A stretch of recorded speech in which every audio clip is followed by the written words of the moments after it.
나는 많은 세월을 살아온 사람으로서 여러분과 함께 오랜 세월 동안 배운 것들과 의사들이 우리에게 말해주는 것들을 공유하고자 합니다.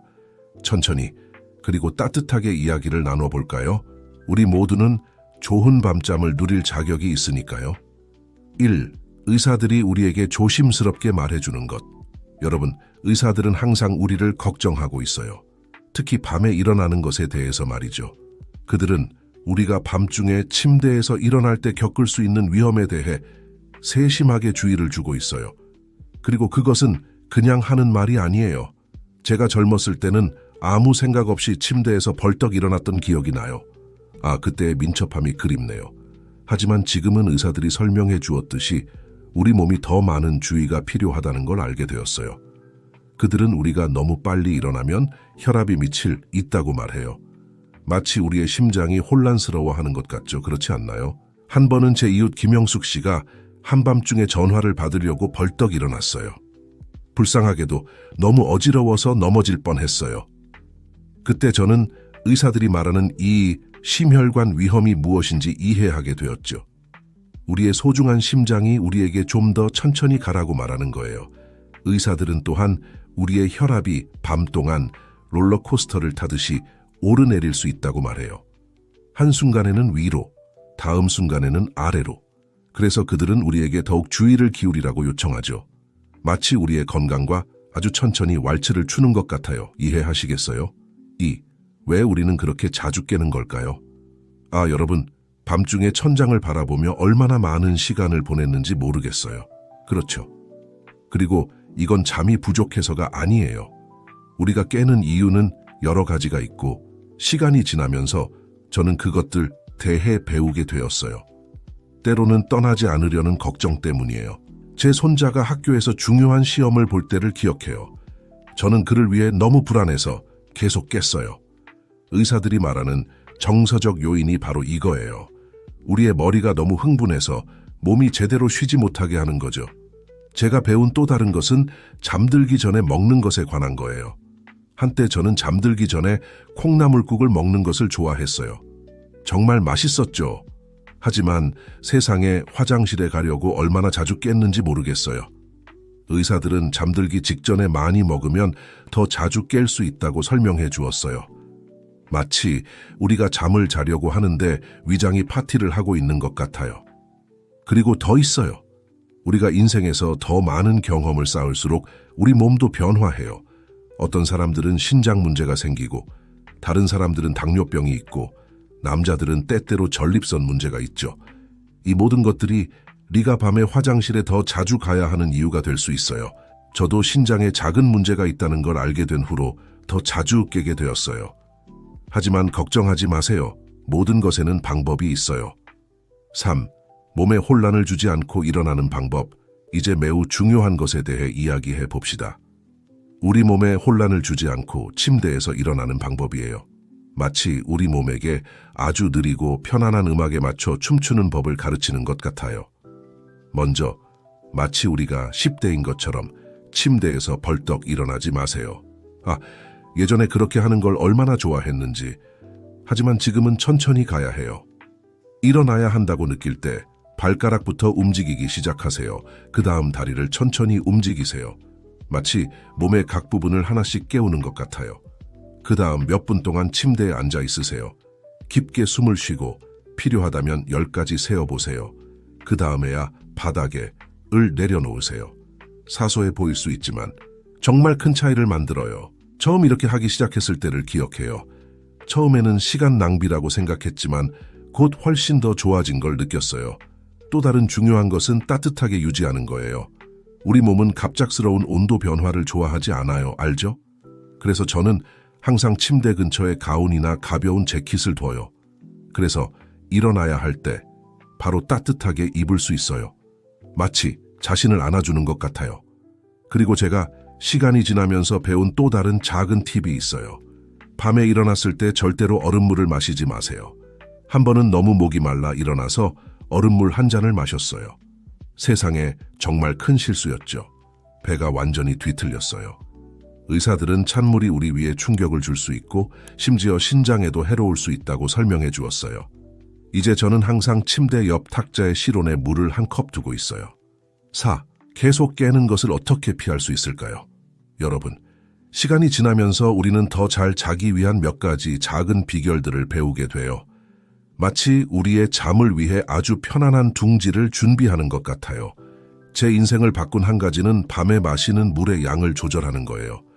전에는 잠들기 전에 차를 많이 마시는 걸 좋아했어요. 결과는 밤새 화장실에 가느라 바빴죠. 이제는 낮 동안 물을 더 많이 마시고 밤이 다가올수록 줄여가려고 해요. 물론 과하지 않게요. 우리는 수분을 섭취해야 하지만 균형을 맞춰야 해요. 제가 배운 또 다른 것은 취침 루틴의 중요성이에요. 마치 우리 몸에게 이제 쉴 시간이라고 가르치는 것 같아요. 저는 항상 같은 시간에 밤 10시쯤에 잠자리에 들어요. 처음에는 어려웠어요. 고백하건대. 하지만 지금은 그 시간이 되면 제 몸이 이제 휴식할 때라는 걸 알려. 그리고 휴식에 대해 말하자면 잠들기 전에 먹는 것이 큰 차이를 만든다는 걸 알게 되었어요. 저녁에 된장찌개를 먹는 걸 얼마나 좋아했는지 기억나요. 정말 맛있었죠. 하지만 세상에 그 후에 잠드는 게 얼마나 어려웠는지 몰라요. 이제는 밤에 가벼운 음식을 먹는 걸 선호해요. 수프 한 그릇, 요구르트와 과일, 치즈, 조금의 통밀빵, 위에 부담을 주지 않는 것들이요. 그리고 잠들기 전에 약간의 허기를 느낀다면 사과나 바나나가 좋은 선택이 될 수 있어요. 아, 그리고 전자기기 이야기도 있죠? 제 손자가 항상 그것에 대해 말해요. 처음에는 바보 같다고 생각했어요. 잠들기 전에 드라마 보는 걸 너무 좋아했거든요. 하지만 그가 맞았다는 걸 알게 되었어요. TV를 조금 일찍 끄고 책을 읽기 시작했더니 훨씬 더 잘 잤어요. 마치 잠들기 전에 머리를 진정시킬 시간을 주는 것 같아요. 그리고 이 모든 것에도 불구하고 여전히 잠들기 어렵다면 의사와 상담하는 것을 주하지 마세요. 때때로 도움을 줄 작은 약이 필요할 수 있어요. 저도 고혈압 때문에 더 잘 자는데 도움이 되는 약을 복용해요. 하지만 기억하세요. 반드시 의사의 지시에 따라야 해요. 5. 이 모든 것에 대해 잘 생각해봐요. 여러분, 우리의 수면을 돌보는 것은 우리의 삶을 돌보는 거예요. 마치 매일 밤 우리 자신을 어루만지는 것 같아요. 우리 몸을 더 잘 이해할수록 나이가 들면서 오는 이런 변화들을 더 쉽게 다룰 수 있어요. 중요한 건 도움을 요청하거나 우리의 습관을 바꾸는 것을 두려워하지 않는 거예요. 우리가 수면 루틴에서 개선하는 작은 것 하나하나가 더 건강하고 행복한 삶을 향한 한 걸음이에요. 매일 웰빙의 작은 씨앗을 심는 것과 같아요. 그리고 잊지 마세요. 우리 각자는 독특해요. 저에게 효과가 있는 것이 여러분에게는 효과가 없을 수 있고 그래도 괜찮아요. 중요한 건 여러분의 몸과 마음에 좋은 것을 계속 발견해 나가는 거예요. 이건 자기 이해의 여정이에요. 알죠? 6. 빠른 움직임에 주의하세요. 친구들. 이것에 대해 이야기하는 것이 얼마나 중요한지 모르겠어요. 우리가 젊었을 때는 눈 깜짝할 사이에 모든 걸 할 수 있다고 생각했죠. 하지만 시간이 지날수록 우리 몸은 조금 더 주의를 요구해요. 특히 일어설 때 말이에요. 제가 막 은퇴했을 때를 기억해요. 일하러 가기 위해 빨리 일어나는데 너무 익숙해져서 같은 습관을 계속 유지했어요. 어느 날 아침 벌떡 일어났는데 세상에 너무 어지러워서 옷장을 붙잡아야 했어요. 정말 큰 충격이었죠. 의사들은 우리가 너무 빨리 일어나면 갑자기 혈압이 떨어질 수 있다고 설명해 주었어요. 마치 혈액이 머리로 가는데 시간이 좀 걸리는 것 같아요. 결과적으로 우리는 어지러워지고 눈앞에 불빛이 보이고 심한 경우에는 기절할 수도 있어요. 그리고 그게 다가 아니에요. 이렇게 혈압이 빠르게 오르내리는 것은 우리 장에 좋지 않아요. 마치 우리가 갑자기 일어날 때마다 심장에 놀라게 하는 것 같아요. 시간이 지나면 이것이 우리 소중한 심장 건강에 좋지 않을 수 있어요. 그래서 저는 천천히 일어나는 법을 배웠어요. 먼저 발가락을 움직이고 그 다음 다리를 움직여요. 일어서기 전에 몇 분 동안 침대에 앉아 있어요. 마치 아주 느린 춤을 추는 것 같지만 이것이 우리 몸을 돌보는 올바른 방법이에요. 7. 온도에 주의하세요. 여러분, 이불 속에서 우리 몸이 얼마나 따뜻해지는지 느껴보셨나요? 정말 좋죠. 그렇지 않나요? 하지만 한밤중에 일어나야 할 때 이 온도 변화가 작은 문제가 될 수 있어요. 한 번은 정말 추운 밤에 화장실에 가려고 잠옷 차림으로 일어났어요. 세상에 정말 큰 실수였죠. 너무 심한 오한이 들어서 몸이 굳어버렸어요. 그때 의사들이 말하는 갑작스러운 온도 변화에 대해 이해하게 되었어요. 따뜻한 침대에서 차가운 방으로 나올 때 우리 몸은 충격을 받아요. 마치 혈관들이 열어야 할지 닫아야 할지 혼란스러워하는 것 같아요. 이것은 우리의 혈액 순환에 영향을 줄 수 있고, 다시 말하지만 우리의 혈압에도 영향을 줄 수 있어요. 그 날 이후로 저는 항상 침대 근처에 가운이나 가벼운 재킷을 두어요. 그래서 일어나야 할 때 바로 따뜻하게 입을 수 있어요. 마치 침대에서 나오기 전에 자신을 안아주는 것 같아요. 그리고 추위만이 문제가 되는 건 아니에요. 여름에는 때때로 에어컨을 너무 세게 켜요. 그러다 일어나면 몸이 그 인공적인 냉기에 적응하지 못해요. 그래서 방 온도를 너무 덥지도 너무 춥지도 않게 적당히 유지하는 것이 좋아요. 8. 잠들기 전 먹는 것에 주의하세요. 음식. 맛있는 저녁 식사는 정말 좋죠. 그렇지 않나요? 하지만 잘 자는 것에 대해 이야기할 때는 밤에 우리가 접시에 담는 것에 대해 조금 주의를 기울일 필요가 있어요. 예전에 잠들기 전에 양념이 진한 라면을 먹는 을 얼마나 좋아했는지 기억나요? 정말 맛있었죠. 하지만 세상에 그 후에 잠드는 것이 얼마나 어려웠는지 몰라요. 위에 무거운 느낌이 들면서 침대에서 계속 뒤척였어요. 의사들은 잠들기 전에 무거운 음식이나 너무 자극적인 음식을 먹으면 우리의 소화 기능에 혼란을 줄 수 있다고 설명해 주었어요. 마치 우리가 쉬려고 할 때 위가 초과 근무를 하는 것 같아요. 그리고 위만 불편한 게 아니에요. 너무 기름지거나 짠 음식은 밤에 갈증을 느끼게 할 수 있어요. 결과는 화장실에 더 자주 가게 되고 편안한 수면을 방해받게 돼요. 저는 밤에 가벼운 식사를 하는 것이 가장 좋다는 것을 배웠어요. 수프 한 그릇, 과일을 곁들인 요구르트, 통밀빵에 치즈 조금, 위에 부담을 주지 않는 것들이요. 그리고 잠들기 전에 약간의 허기를 느낀다면 사과나 바나나가 아주 좋은 선택이 될 수 있어요. 저녁 식사 시간도 중요해요. 저는 적어도 잠자리에 들기 2시간 전에 저녁을 먹으려고 해요. 이렇게 하면 잠들기 전에 몸이 음식을 제대로 소화할 시간을 줄 수 있어요. 9. 화장실 가는 횟수 조절하기. 여러분, 우리 모두가 겪는 문제에 대해 이야기해 봅시다. 한밤중에 소변을 보고 싶은 그 느낌 말이에요. 귀찮죠? 그렇지 않나요? 하지만 이것은 많은 사람들, 특히 우리처럼 인생의 경험이 더 풍부해진 사람들에게 일어나는 일이에요. 저도 그런 시기를 겪었어요. 한때는 밤에 3번, 4번씩 화장실에 가기 위해 일어났어요. 처음에는 나이 때문에 그런 거라고 생각했어요. 하지만 의사와 상담한 후에 이것이 뭔가 잘못되고 있다는 신호일 수 있다는 것을 알게 되었어요. 우리 중 일부는 이 잦은 소변 욕구가 당뇨병 때문일 수 있어요. 마치 혈액 속에 단기 파티를 열고 몸에 물을 함께 춤추게 하는 것 같아요. 결과는 더 많은 소변이죠. 다른 사람들의 경우에는 신장이 더 관심을 필요로 할 수 있어요. 신장은 우리 몸의 필터 같은 거예요. 알죠? 그리고 때때로 더 잘 작동하기 위해 약간의 도움이 필요해요. 제가 배운 것은 당뇨병이 있는 사람들의 경우 혈당을 조절하는 것이 밤에 화장실에 가는 횟수를 줄이는데 큰 도움이 될 수 있다는 거예요. 마치 몸속의 당 파티를 진정시키는 것 같아요. 그리고 우리 모두에게 특히 밤에 마시는 액체의 양에 주의를 기울이는 것이 중요해요. 목마르지 말라는 게 아니에요. 하지만 아마도 낮 동안 물을 더 많이 마시고 밤이 다가올수록 줄여가는 것이 좋을 거예요. 제게 많은 도움이 된 또 다른 작은 팁은 아래쪽 근육을 강화하는 운동을 하는 거예요. 알죠? 제 의사는 이것을 케겔 운동이라고 불러요. 처음에는 생각만 해도 부끄러웠지만 세상에 정말 큰 차이를 만들어요. 10. 우리의 감정과 수면. 여러분, 때로는 침대에 누웠는데 머리가 계속 움직이는 것 같은 밤이 있죠. 그렇지 않나요? 때로는 걱정 때문에, 때로는 좋은 일이 일어날 거라는 기대 때문에 생기는 불안 때문이에요. 무엇이든 우리의 감정은 수면에 큰 영향을 미칠 수 있어요. 제 손녀가 결혼할 때를 기억해요. 정말 기쁘지만 동시에 얼마나 불안했는지 몰라요. 결혼식 몇 주 전부터 잠을 제대로 이루지 못했어요. 세부 사항들을 생각하고 그 큰 날이 어떨지 상상하느라 바빴죠.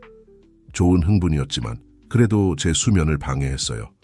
그리고 이런 일은 좋은 일에만 일어나는 게 아니에요. 우리가 걱정하거나 스트레스를 받을 때 잠이 도망가는 것 같죠? 그렇지 않나요? 한 번은 제 아들이 직장에서 문제가 있었을 때 어떻게 도와줄 수 있을지 생각하느라 밤을 새웠어요. 시간이 지나면서 배운 것은 잠들기 전에 마음을 진정시키는 방법을 찾아야 한다는 거예요. 마치 잠이 찾아올 수 있도록 조용한 둥지를 준비하는 것 같아요. 제게 큰 도움이 된 한 가지는 잠들기 전에 조용한 음악을 듣기 시한 거예요. 격렬한 록은 안 돼요. 알죠? 웃음. 저는 부드러운 음악, 때로는 자연의 소리를 선호해요. 귀에 부드러운 쓰다듬기 같아요. 또 다른 발견은 호흡의 힘이에요. 단순해 보이지만 잠들기 전에 깊은 호흡을 몇 번 하는 것이 기적을 일으킬 수 있어요. 저는 눈을 감고 4까지 세면서 깊게 숨을 들이마시고 잠시 멈춘 다음 천천히 내쉬어요. 이걸 몇 번 반복하면 온몸이 편안해지는 걸 느낄 수 있어요. 잠들기 전에 일기를 쓰기 시작했어요. 너무 복잡한 건 아니에요. 그날 있었던 좋은 일들, 감사한 것들을 적어요. 이렇게 하면 머릿속을 정리하고 잠들기 전에 더 긍정적인 생각을 하는데 도움이 돼요. 그리고 알아요. 뭐가 더 있는지. 불면증과 싸우는 것은 소용없다는 걸 배웠어요. 20분 정도 지나도 잠이 오지 않으면 일어나서 다른 방으로 가서 책을 조금 읽거나 잠이 올 때까지 조용한 일을 해요. 침대에서 뒤척이는 것보다 낫죠. 그렇지 않나요? 11. 추가적인 도움이 필요할 때 여러분 때로는 모든 것을 올바르게 하고 있어도 우리가 원하는 대로 잠이 오지 않을 때가 있어요. 그래도 괜찮아요. 이로 인해 기분 나빠할 필요는 없어요. 이럴 때 좋은 의사가 우리의 가장 좋은 친구가 될 수 있어요. 한때 저는 아무리 노력해도 제대로 잠들 수 없었던 때가 있었어요. 밤에 여러 번 깨고 낮에는 피곤함을 느꼈죠. 처음에는 그저 일시적인 현상이라고 생각했지만 이것이 제 삶의 질에 영향을 미치고 있다는 것을 깨달았을 때 도움을 구하기로 결심했어요. 저를 수년간 돌봐주시고 잘 아시는 의사 선생님과 상담을 했어요. 그분은 주의 깊게 제 말을 들어주셨고 제 습관에 대해 여러 가지 질문을 하셨으며 몇 가지 검사도 요청하셨어요.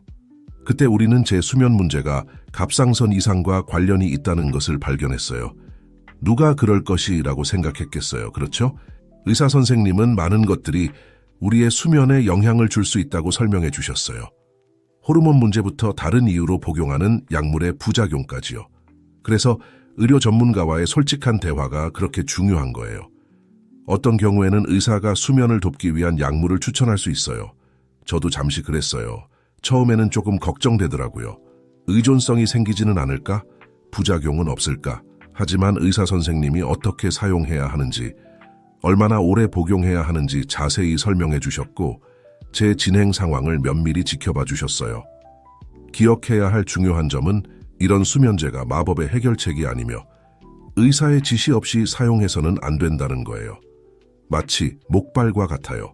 문제의 원인을 해결하는 동안 일시적으로 우리를 도와주는 거죠. 약물과 함께 의사 선생님은 여러 가지 수면 위생 팁도 알려주셨어요. 일부는 이미 알고 있었지만 다른 것들은 새로웠어요. 그리고 알아요. 뭘 깨달았는지? 수면을 돌보는 것은 전반적인 건강을 돌보는 것과 같아요.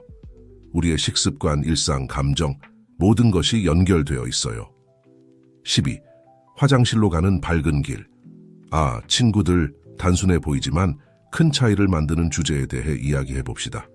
밤에 일어나야 할 때의 조명이에요. 잠을 쫓지 않기 위해 어둠 속에서 걸어다니는 이야기. 아시죠?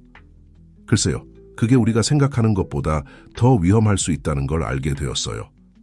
한 번은 제가 현재 집으로 막 이사 왔을 때 한밤중에 화장실에 가야 했어요. 남편을 방해하지 않으려고 어둠 속에서 가려고 했죠. 얼마나 놀랐는지 몰라요.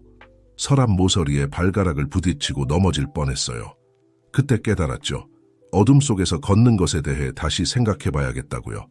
의사들은 나이가 들수록 우리의 야간 시력이 조금씩 덜 예민해진다고 설명해 주었어요.